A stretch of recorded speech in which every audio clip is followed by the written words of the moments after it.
গ্রামের নাম বৈদ্যনাথপুর। চারপাশে ঘন জঙ্গলে ঘেরা একটি ছোট্ট গ্রাম। গ্রামে বেশি লোকজন নেই বললেই চলে। একটু দূরে দূরে কাঁচা পাকা বাড়ি। গ্রামের উত্তরের দিকটায় বেশ ঘন জঙ্গল। সচরাচর সেখানে কেউ যায় না, তবে বলা হয়, গ্রামের লোকজনকে বলতে শোনা যায়, এই জঙ্গলে কিছু রহস্য লুকিয়ে আছে। প্রতি বছর ফাল্গুন মাসে এই গ্রামের বটগাছতলায় বিশাল এক ভোজনের ব্যবস্থা করা হয়। এই ভোজনে গ্রামের ছোট বড় কেউই বাদ যায় না বললেই চলে। বড় বটগাছটা গ্রামের মধ্যমণি হয়ে আছে, তাই প্রতি বছর এই গাছের নিচেই রাতের বেলা ভোজনের আয়োজন করা হয়। গ্রামের কেউ বড় হাঁড়িতে রান্না করা নিয়ে ব্যস্ত, কেউ আবার বিড়ি হাতে গল্পতে আড্ডায় ব্যস্ত। বেশ জমজমাট আয়োজন পুরো গ্রাম জুড়ে। এমন সময় হালকা মৃদু হাওয়া যেন দোলা দিতে লাগলো, কিন্তু এটা যে প্রবল ঝড়ের রূপ নিবে সেটা কেউ বুঝতে পারল না। হঠাৎ দমকা হাওয়া থেকে প্রবল ঝড় বৃষ্টি শুরু হলো। কেউ পাশের ঘরের চালার নিচে গিয়ে আশ্রয় নিল, কেউ বটগাছটার নিচে গিয়ে নিজেদের আশ্রয় খুঁজল। অন্ধকার ছেয়ে গেছে চারপাশটায়। খড়ের চালার নিচে অংশু আর ওম দাঁড়িয়ে আছে।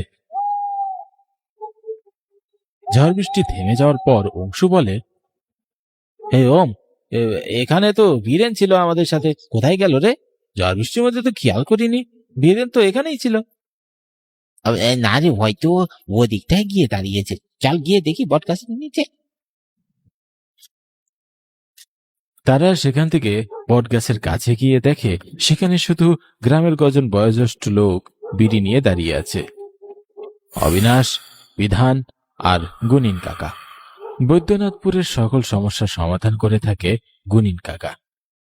তাদের কারো বয়স 60-এর নিচে হবে না। গুনিন কাকার কথা সবাই মেনে চলে এখানে। ওম আর অংশুকে আসা দেখে গুনিন বলে উঠল, রে, তোরা হন্তদন্ত হয়ে এখানে আসলি যে? আজকের এই ভজন হবে না রে, সবাই বাড়ি গেছে, তোরাও চলে যা। দেখছিস না কেমন উলট পালট হয়ে যাচ্ছে? আমরা এজন্য এখানে আসিনি কাকা। বীরেন আমাদের সাথে ওই খড়ের চালার ওপাশটাতে ছিল, কিন্তু এখন দেখছি না। কি বলছিস কি? দেখ, ভালো করে দেখ, হয়তো বাড়ি চলে গেছে তোদের কিছু না বলেই। না গো কাকা, অংশী ঠিকই বলছে। এই ঝড় বৃষ্টির মধ্যে আমরা একসাথে ঘরে চালার নিচে গিয়ে দাঁড়িয়েছিলাম, কিন্তু এখন দেখছি না।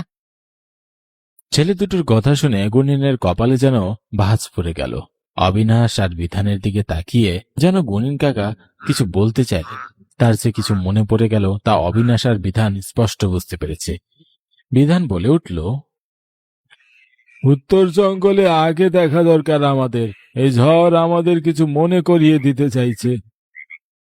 বিধান কাকা ভাঁজ কপালে কথাগুলো বললেন, আর এক মুহূর্ত দেরি না করে তারা 5 জন সেই জঙ্গলের উদ্দেশ্যে রওনা হলো। অন্ধকারে কিছুই দেখা যাচ্ছে না। মাঝে মাঝে পাখিদের ডানা ঝাপটানোর আওয়াজ আর শিয়ালের ডাক শোনা যাচ্ছে। ঘন জঙ্গলের মাঝ রাস্তায় গুনিন হঠাৎ হোঁচট খেয়ে দাঁড়িয়ে গেল। তার সাথে সবাই দাঁড়িয়ে গেল। গুনিন পায়ের দিকে তাকিয়ে দেখতে পেল একটা মানুষের নিথর দেহ পড়ে আছে। কি রে, এভাবে এটা কি? আমি যা ভেবেছিলাম তাই। এত বছর পর কি তবে আবার রাতের ভোজন আমাদের কাল রাত্রি হলো? ভয়ে আপন মনে কথাগুলো বলে যাচ্ছিল গুনিন কাকা। সবাই সেই নিথর দেহটার সামনে বসে ভালো করে তাকিয়ে দেখলো এটা আর কেউ নয়, এটা যে বীরেন।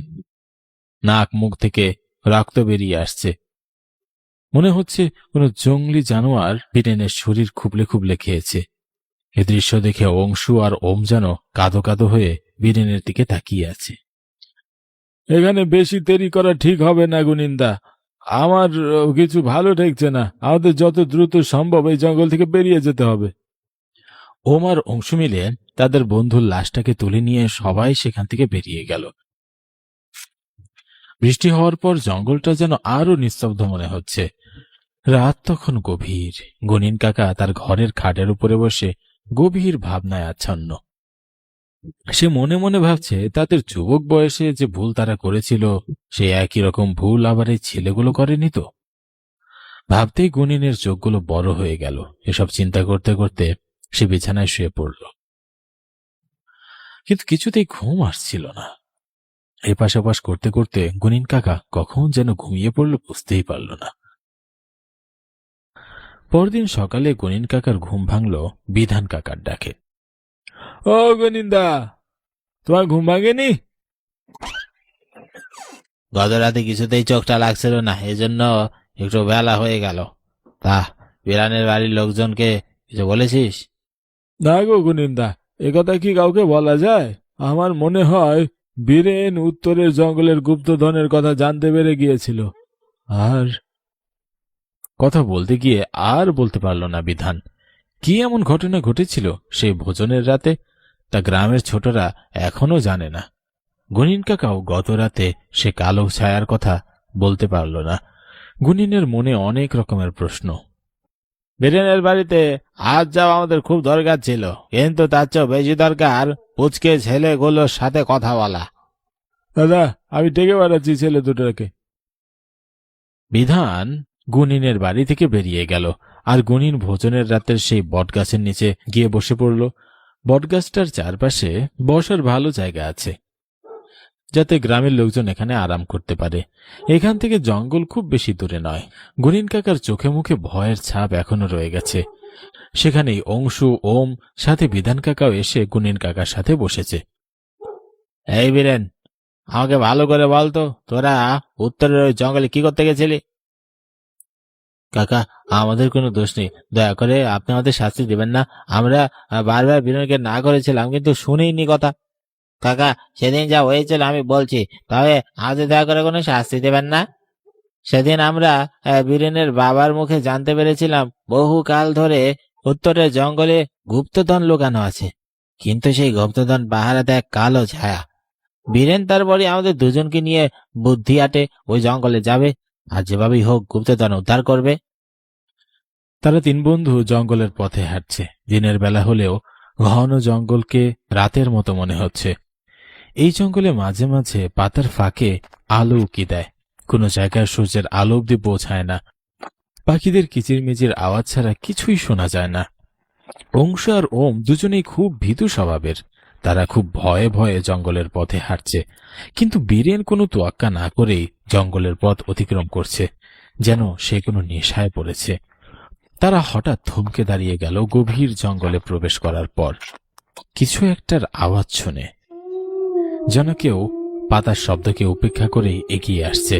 তারা তিনজনই অবাক হয়ে দাঁড়িয়ে আছে। এই জঙ্গলেতেও কেউ আসে না, তবে কে দৌড়াচ্ছে? কিছুক্ষণ বাদে সে আওয়াজ যেন নীরব হয়ে গেল। এবার অংশু ভয় পেয়ে বলে উঠল, হে বীরেন, চল চল না ভাই, চলে যায় এখান থেকে। কাকা বাবু শুধু গল্প করেছে, আসলে বাস্তবে কিছুই হয় না। আর হলেও তুই জানিস তো এই জঙ্গলে কেউ আসে না। চল, ওই ছায়া যদি সত্যিই থাকে। বীরেন এক ধমক দিয়ে অংশুকে থামিয়ে দিল। তারা সেখান থেকে আবার সামনের দিকে এগোতে লাগলো। বীরেন একটা আলোকময় জায়গা দেখতে পেল, যেন সেখানে কিছু ঝলমল করছে। এমন কিছু দেখে ওম অবাক হয়ে সেদিকেই তাকিয়ে রইল। পুরো জঙ্গলে এমন আলো নেই, আবার পুরো জঙ্গলটা জুড়ে পাতা ছাড়ানো, কিন্তু এই জায়গাটা এমন পরিষ্কার কে করলো? ওমের কথা শুনে সবাই হতবাক। আশেপাশে কোথাও তো কোনো পাতা নেই, আবার জায়গাটাও অনেক আলো জ্বলছে। বীরেন আর দেরি না করে সেই জায়গার কাছে গেল। মাটিতে বসে মাটিগুলো সরাতেই দেখতে পেল একটা বাক্স। সেখান থেকেই আলোটা বের হচ্ছে। বীরেন বাক্সটাতে হাত দিতেই সেখান থেকে কালো ছায়া বের হয়ে আসলো। ভয়ঙ্কর কণ্ঠে বলে উঠল, তোদের এত বড় সাহস, তুই আবার রাখার সম্পদের উপর হাত দিয়েছিস? কালো ছায়াটা অনেক বড় আর বিদঘুটে হাসির শব্দে যেন আকাশ ফেটে পড়ল। কালো ছায়াটাকে দেখে তিনজনের প্রাণ যেন যায় যায় অবস্থা। তাদের আর বুঝতে বাকি রইল না আসলে জঙ্গলের দৌড়ের শব্দ আসলে কিসের ছিল। বীরেন উঠে দাঁড়িয়ে পিছনের দিকে পা বাড়ালো, তারপর সেখান থেকে দম বন্ধ করে তারা দৌড়াতে শুরু করলো। কালো ছায়াটা তাদের পিছু নিয়েছে। তারা প্রাণপণে দৌড়াচ্ছে। হঠাৎ বীরেন জঙ্গলের মধ্যে হোঁচট খেয়ে পড়ে যায়। কালো ছায়া আছড়ে পড়বে এমন সময় বীরেন বুদ্ধি করে তার পকেট থেকে দিয়াশলাই বের করে তাতে আগুন জ্বালিয়ে কালো ছায়ার মুখের সামনে ধরে। সেই কালো ছায়াটি মুহূর্তেই মিলিয়ে যায়। তারপর তারা তিনজন কোনোভাবে জঙ্গল থেকে হাঁপাতে হাঁপাতে বেরিয়ে আসতে লাগলো।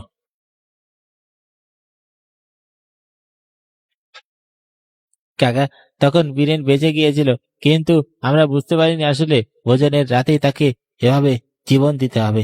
আমরা অনেক বড় ভুল করেছি সেদিন জঙ্গলে গিয়ে। ওই কালো ছায়াটা যার উপর পড়ে সে আর কখনো বেঁচে পেতে পারে না। সেদিন বীরেন অনেক বড় লোভ করেছিল, তাই ওকে শাস্তি পেতে হয়েছে। আর অন্ধকারে কালো ছায়া বীরেনকে জঙ্গলের মাঝে নিয়ে গিয়েছিল, তারপর সেখান থেকে মেরে ফেলেছে। তবে এখনো সে কালো ছায়া যায়নি। ও মার অংশুকেও মারার জন্য ওরা ঘুরে বেড়াচ্ছে। আমি সে কালো ছায়াটাকে গত রাতেও দেখেছি। গুনিন কাকার কথা শুনে সবাই চুপ হয়ে গেছে। তারা আর কোনো কথা বলতে পারল না। গুনিন কাকা তাদের সাথে ঘটে যাওয়া সেই 30 বছর আগের ঘটনা বলতে লাগলো।